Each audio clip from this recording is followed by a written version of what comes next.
Yeah, I probably should have done a video on that Punisher trailer. Probably too late now, but whatever, let's talk about this one. Oh boy.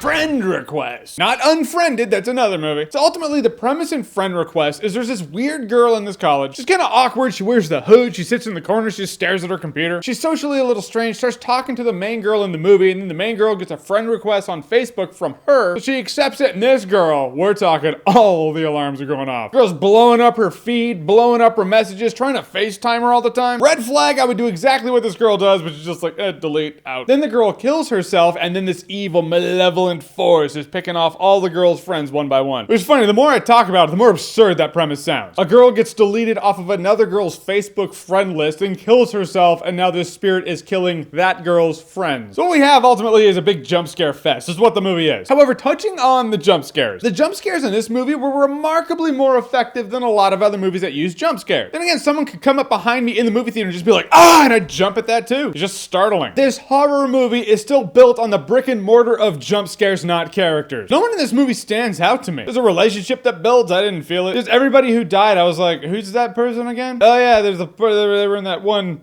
group thing at the whatever. Let's get on to the next death. This movie makes an attempt at almost being relevant. This movie briefly, at a point, touches on the fact that people are so engrossed with social media that social media is ultimately becoming more real life than real life. I find that fascinating because it's a thing that I see in the world too. As the movie goes on, people unfriend the main girl's Facebook page and it shows the count dropping, but it just comes across as ridiculous because it's like, who gives a fuck? They didn't hit the point home. The movie at no point is some social study on Facebook friends and what it means to some people, how important it is to them. You're losing the faceless people you never even talked to in your school. Okay. It's like this movie's a hybrid of two different movies. It's like two different people with two different film pitches came to the same studio exec. One guy was like, I want to make a movie that's a social study about how Facebook is engrossing the lives of the people. And someone else was like, I want to make a movie where the ghost of a dead person is killing off the friends of the main person until that person might not have any friends left. All your friends dead? By George, that's gotta be about as lonely as having no friends on Facebook.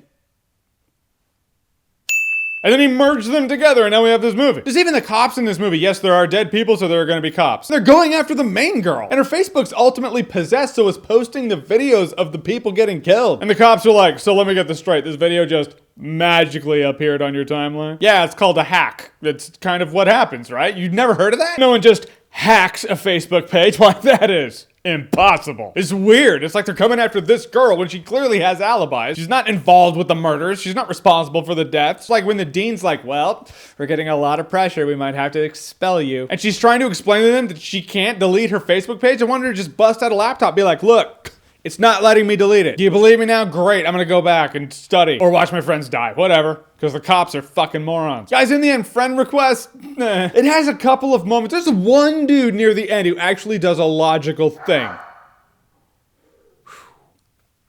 Jump scare. But they don't really wrap it up. It's like they got to the end of the movie, they were like, how do we wrap it? I don't know. End credits. It's like two different halves of two different kind of thought out movies that merge into one stupid clusterfuck half-ass thought of one movie. It's nothing special. My eyes were watering. I was so bored in this movie. And in the end, I will say Friend Request is not going to be remembered in T-1 day. Yep, already forgot. All right, guys, so Friend Request, have you seen it? What did you think about it? Or what's the worst horror movie out there that you've seen lately? Whatever it is, whatever you think, comment below, let me know. And as always, if you like what you've seen here and you want to see more, click right here to see more.